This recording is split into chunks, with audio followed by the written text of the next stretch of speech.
हाँ जी, नमस्कार दोस्तों, स्वागत है आप सबका दिव्य दृष्टि क्लासेज के डिजिटल प्लेटफॉर्म पे।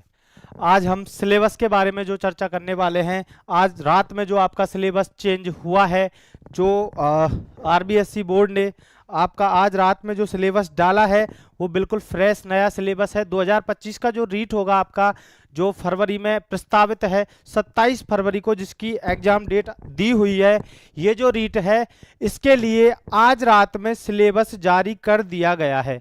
इस सिलेबस में क्या परिवर्तन हुए हैं, कौन कौन सी लेवल में परिवर्तन हुए हैं, लेवल 1 में क्या चेंज हुए हैं, लेवल 2 में क्या चेंज हुए हैं, सभी परिवर्तनों को एक बारी में समझ लेते हैं।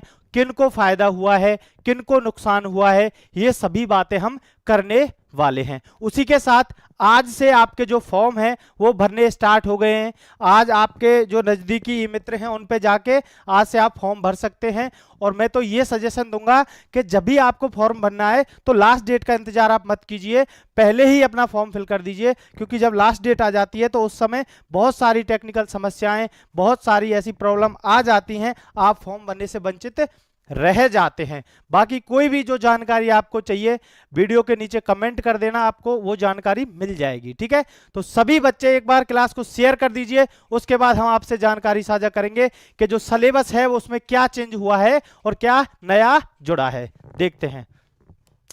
सबसे पहले आप ये जान लो, जो रीट परीक्षा होती है, जो रीट की जो परीक्षा होती है, इस परीक्षा में 2 लेवल की परीक्षाएं होती हैं, L1 और L2। लेवल 1 प्लस लेवल 2 मतलब यह है सर, L1 में वो बच्चे एलिजिबल होते हैं जिन्होंने 12th की है और 12th के साथ 2 वर्षीय डिप्लोमा किया है। 2 वर्षीय डिप्लोमा हमारे यहाँ डीएलएड होता है जिसको बीएसटीसी बोलते हैं, हरियाणा में जिसको जेबीटी बोलते हैं और बीटीसी बोलते हैं उत्तर प्रदेश में। ऐसे अलग अलग नाम से जो 2 वर्ष का जो डिप्लोमा होता है उसके साथ जिसने 12th की है वो L1 के लिए पात्र है। किसके लिए एलिजिबल है? L1 के लिए पात्र है। और L2 के लिए वो सभी बच्चे पात्र हैं जिन्होंने ग्रेजुएशन की है, उसके साथ उन्होंने बीएड की है। ग्रेजुएशन प्लस बीएड किस में पात्र हैं? L2 में। कुछ बच्चे ऐसे होते हैं जिन्होंने 12th की है, उसके बाद ग्रेजुएशन की है, उसके बाद बीएसटीसी का जो डिप्लोमा है 2 वर्षीय वो किया है, वो बच्चे भी L2 में पात्र होंगे। ये बात उन्होंने दे दी है साफ साफ। अब जो बच्चे विशेष शिक्षा से आते हैं, विशेष शिक्षक जो बच्चे बनेंगे, वो बच्चे 12वीं प्लस जो डीएलएड है या बीए प्लस डीएलएड है उससे पात्र नहीं होंगे। उनके लिए बीए के साथ मतलब ग्रेजुएशन के साथ बीएड ही अनिवार्य है विशेष शिक्षा में। तो जो विशेष शिक्षा वाले हैं वो ग्रेजुएशन प्लस जो बीएसटीसी है विशेष, उससे नहीं भर सकते, वो भरेंगे ग्रेजुएशन प्लस विशेष बीएड से। जो सामान्य शिक्षा है इसमें बच्चे जो ग्रेजुएशन कर रखी है और बीएसटीसी कर रखी है वो लेवल 2 में भी भर सकते हैं और लेवल 1 में भी भर सकते हैं। अब वो लेवल 2 में कौन सी सब्जेक्ट से पात्र होंगे, इसके लिए ग्रेजुएशन की जो सब्जेक्ट है वो मायने रखती हैं। अगर किसी बच्चे ने ग्रेजुएशन मैथ से की है, मैथ साइंस से मतलब बीएससी की है, जिस बच्चे ने बीएससी की है वो लेवल 2 में मैथ साइंस से एलिजिबल होगा। जिस बच्चे ने ग्रेजुएशन में आर्ट्स की कोई भी स्ट्रीम ली है, कोई भी सब्जेक्ट आर्ट्स की ली है, वो बच्चे एसएसटी से एलिजिबल होंगे। जिन्होंने भाषाएं ली हैं वो भाषा से एलिजिबल होंगे, जोन सी भाषा उसने ली है, हिंदी हो या इंग्लिश हो। लेकिन जो प्री पेपर अपना होता है, ये जो रीट वाला जो पेपर है, इसमें भाषा को कोई अलग से मान्यता नहीं है। मतलब कोई हिंदी से हो या इंग्लिश से हो, कोई भी भाषा से होगा, वो बच्चा एसएसटी से फॉर्म भरेगा। किससे भरेगा? एसएसटी से। ये बातें क्लियर हो गई। अब जानते हैं सिलेबस में क्या परिवर्तन हुआ है। तो सिलेबस में कुछ हटा नहीं है, कुछ चेंज नहीं हुआ है, सिलेबस में कुछ चीजें ऐड की हैं। नरेंद्र सिंह 2006 से कम उम्र के नहीं भर सकते फॉर्म। जी, 18 से कम जिनकी उम्र है, फॉर्म की लास्ट डेट तक जिनकी 18 से कम उम्र है वो बच्चे फॉर्म अप्लाई नहीं कर सकते। आपकी एज को आप एक बारी 18 से कंपेयर कर लेना, 18 साल की जो इन फॉर्म की लास्ट डेट है उस तक हो रही है या नहीं हो रही, ये बात एक बार आप चेक कर लेना। ठीक है नरेंद्र जी, आगे देखते हैं, ये जानकारी देखते हैं। अभी देखते हैं कि चेंज क्या हुआ है, मतलब जुड़ा है, पहली बात तो यह कुछ घटा नहीं है, कुछ हटाया नहीं है। क्या हुआ है, कुछ ऐड की है, कुछ चीजें, ऐसी चीजें जो इन शिक्षकों के लिए, जो बेसिक शिक्षक बनेंगे, जो L2 और L1 के शिक्षक बनेंगे, इनके लिए बहुत ज्यादा जरूरी जो चीजें हैं वो चीजें ऐड की हैं। जैसे एनईपी, एनईपी मतलब न्यू एजुकेशन पॉलिसी। रीड जो L1 है, हाँ एक बार ऐसे समझते हैं L1 में क्या जुड़ा है और L2 में क्या जुड़ा है, अलग अलग करके समझते हैं, ठीक है। तो L1 में क्या जुड़ा है, L1 का जो रीड प्री का जो सिलेबस है उसमें कौन कौन से नए टॉपिक जुड़े हैं, इन टॉपिकों के बारे में हम सब्जेक्ट वाइज बात करते हैं। तो सबसे पहला आपका जो सब्जेक्ट है वो है CDP, child development and pedagogy, जिसको हम मनोविज्ञान, जिसको हम साइकोलॉजी पढ़ते हैं। तो जो साइकोलॉजी है इसमें ये 30 नंबर की आती है। कितने नंबर की आती है सर, 30 नंबर की आती है। इसमें जो पहले टॉपिक थे, पहले कौन से टॉपिक थे सर, पहले थे बाल विकास, अधिगम, बुद्धि, व्यक्तित्व, समायोजन और क्रियात्मक अनुसंधान। बाकी जो पहले वाले जितने भी टॉपिक हैं, व्यक्तिगत भिन्नताएं, वो सभी टॉपिक सेम है। RTE 2009 वो भी है, उसके बाद NCF 2005 वो भी है। अभी क्या ऐड किया है, अभी ऐड किया है NEP 2020, मतलब नई शिक्षा नीति 2020। नई शिक्षा नीति में जो भी परिवर्तन हुए हैं, नई शिक्षा नीति को हम बाकायदा जो बोर्ड की वेबसाइट है, जो NCERT की वेबसाइट है, वहां से नई शिक्षा नीति हमने डाउनलोड कर ली है, उस पर हम स्टडी कर रहे हैं। उसमें से ऐसा कंटेंट आपको तैयार करेंगे जो आपका एक भी क्वेश्चन गलत नहीं होगा। तो ये NEP में। उसके बाद बाल कल्याणकारी योजनाएं, ये करंट अफेयर्स के अंदर आ जाएंगी। जो बाल कल्याणकारी शैक्षिक योजनाएं हैं, ये योजनाएं जो कैसी हैं, शैक्षिक योजनाएं सर, कैसी हैं, शैक्षिक। जो योजनाएं शिक्षा के क्षेत्र में, शिक्षा के क्षेत्र में बालकों के कल्याण के लिए सरकार चला रही है, उन योजनाओं के बारे में आपसे क्वेश्चन पूछने वाले हैं। तो ये दो चेंज हैं, दो मेजर चेंज किस में हुए हैं, ये हुए हैं मनोविज्ञान में। आगे देखते हैं भाषा में। भाषा में हिंदी, हिंदी बहुत से बच्चे भाषा प्रथम लेते हैं, बहुत से बच्चे भाषा द्वितीय हिंदी लेते हैं।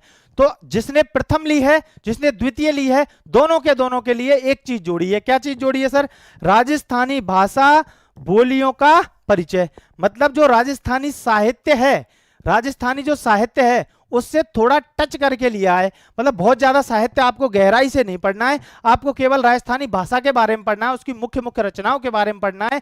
उसके बाद जो राजस्थान में बोलियां बोली जाती हैं, अलग अलग क्षेत्रों में जो अलग अलग बोलियां बोली जाती हैं, अलग अलग जनजातियों की, जातियों की जो अलग अलग बोलियां होती हैं, उनके बारे में आपको जानना पड़ेगा। ठीक है साहब, इसको कौन कराएगा, इसको दुर्गेश जी सर कराएंगे। उसके बाद राजस्थान का सामान्य ज्ञान, ये जो लिखा है ये इतनी खतरनाक चीज सरकार ने लिख दी है, राजस्थान का सामान्य ज्ञान। जैसे आपको जो LDC का अभी पेपर हुआ था, LDC के एग्जाम में उन्होंने लिख दिया था सामान्य ज्ञान। सामान्य ज्ञान के नाम पे इंडिया जीके के ऐसे भारी भरकम क्वेश्चन पूछे थे उन बच्चों से जिनके सिलेबस में इंडिया जीके था ही नहीं। तो इसीलिए आपको ध्यान रखना होगा, राजस्थान का सामान्य ज्ञान का मतलब है राजस्थान जीके। तो राजस्थान जीके का स्पेसिफिक नहीं दिया कहां से क्या पूछेंगे, लेकिन कुछ भी पूछ सकते हैं, इस बात से आपको अवेयर रहना होगा। ठीक है, चलते हैं आगे। आगे रीड प्री लेवल 2, लेवल 2 में क्या परिवर्तन हुए हैं, लेवल 2 में क्या परिवर्तन हुए हैं ये देखते हैं। कुछ नए टॉपिक जोड़े गए हैं। जैसे मनोविज्ञान में क्या जोड़ा है सर, NEP 2020 सेम वही है, NEP 2020 सेम वही जोड़ दिया और अच्छी बात है। उसके बाद बाल कल्याणकारी योजनाएं, इसका मतलब ये भी सेम वही जोड़ दिया। अभी देखते हैं हिंदी में क्या जोड़ा है, हिंदी जो भाषा है उसमें क्या ऐड किया है नया। हिंदी में ऐड किया है सर राजस्थानी भाषा बोलियों का परिचय, मतलब सेम वही वाली बात है। उसके बाद हिंदी भाषा 2 है जिनकी, है ना, जिनकी हिंदी भाषा 2 है। हिंदी एक तो भाषा प्रथम चूज की है किसी बच्चे ने, किसी ने सेकंड लैंग्वेज हिंदी को चूज किया है। जिन बच्चों ने सेकंड लैंग्वेज हिंदी को चूज किया है उनके लिए राजस्थानी साहित्य और साहित्यकार ये चीज ऐड कर दी गई है। इसमें मतलब राजस्थान का टोटल जो साहित्य है वो पढ़ना होगा आपको, कौन सी रचना किसकी है, बड़ी ठनी और जो भी ये रचनाएं हैं, मतलब कौन कौन सी पढ़ते हैं आप। अपने जैसलमेर की रचना है एक बहुत फेमस, मेरे को नाम, हाँ, पृथ्वीराज रासो, चंद्र बरदाई, ये सभी रचनाएं। और बाकी एक मूमल, मूमल रचना है, बहुत प्यारी रचना है। ये सभी जो रचनाएं हैं इनको विस्तार से पढ़ने की जरूरत नहीं है। इन रचनाओं के बारे में जानकारी लेनी है, कौन सी रचना किस रस की है, उसके बाद इसके साहित्यकार कौन है, ये बातें आपको पढ़नी होंगी। उसके बाद संस्कृत में क्या परिवर्तन किया है, जिन बच्चों की लैंग्वेज सेकंड संस्कृत है उसमें क्या परिवर्तन है, उसमें भी यही वाली बात जोड़ी है कि जो राजस्थानी साहित्य है उसमें कौन कौन सी रचनाएं हैं उनको संस्कृत में पूछा जाएगा, या संस्कृत में उनका क्या योगदान है, ये बातें पूछी जाएंगी। उसके बाद साहित्यकार कौन कौन है, कौन सी रचनाओं के, ये बातें पूछी जाएंगी। ये रहा सर लेवल 2 का चेंज। उसके बाद लेवल 2 में जो गणित पढ़ते हैं, जो मैथ साइंस वाले बच्चे होते हैं, साइंस में कोई ज्यादा परिवर्तन नहीं किया है, साइंस में कोई ज्यादा परिवर्तन नहीं किया है। जो मेन परिवर्तन है, मुख्य परिवर्तन है, वो गणित में किया है। किस में किया है, गणित में। स्तंभ लेखा चित्र, आयत लेखा चित्र, वृत्तीय लेखा चित्र, ये चीजें 3 नई ऐड की हैं। इनको किस सब्जेक्ट में पढ़ते हैं सर, इनको पढ़ते हैं रेखा गणित नाम से। जो छोटे बच्चों की किताबें होती हैं उनमें रेखा गणित नाम से एक चैप्टर होते हैं कुछ, उन चैप्टरों को इसमें ऐड कर लिया है। अभी ये जो वाली बातें हैं ये कहां तक पढ़नी है, कितनी गहराई में पढ़नी है, जो आप 10वीं तक की क्लासों में, 10वीं तक की किताबों में जो देखोगे वही आपके लिए पर्याप्त होगा। ठीक है, ये थी मुख्य जानकारी। एसएसटी में क्या ऐड हुआ है, एसएसटी में कुछ थोड़ा बहुत परिवर्तन हुआ है, नाम इधर उधर किए हैं, हालांकि चीजें सेम वही के वही हैं। उसके बाद साइंस में कोई ज्यादा परिवर्तन नहीं है। मुख्य परिवर्तन जो भी हुए हैं वो मैंने आपको बता दिए हैं, जो भी मुख्य परिवर्तन हुए वो मैंने आपको बता दिए हैं। अब इसके बाद हम क्या कर रहे हैं, अब जो मनोविज्ञान में जो परिवर्तन हुए हैं, जो मनोविज्ञान में परिवर्तन है, मनोविज्ञान में जो आपके 2 परिवर्तन हुए हैं, इन दो परिवर्तनों को बताने की जिम्मेदारी किसकी है, मेरी है। इन 2 परिवर्तनों को समझाने की जिम्मेदारी किसकी है, मेरी है। अपनी जो 75 क्लास चल रही है, 75 प्रैक्टिस सेट, अपने जो 75 प्रैक्टिस सेट चल रहे हैं, हमने जब तक रीट फ्री होगा तब तक के लिए ये बात ठान रखी है, जब तक तोड़ेंगे नहीं तब तक छोड़ेंगे नहीं। तो जब तक ये रीट के प्रैक्टिस सेट आपके कंप्लीट होंगे, आपको एनईपी भी इन्हीं में दे दी जाएगी, जो बाल कल्याणकारी योजना है वो भी इन्हीं में दे दी जाएंगी। उसके बाद जो राजस्थान का सामान्य ज्ञान और जो राजस्थान की कला संस्कृति, राजस्थान जीके का जितना भी मैटर है, दुर्गेश सर की क्लासों से सीधा छपता है। तो दुर्गेश सर की क्लासों को छोड़िएगा मत, उनके पीछे लग जाइएगा। और दुर्गेश सर के साथ अगर आप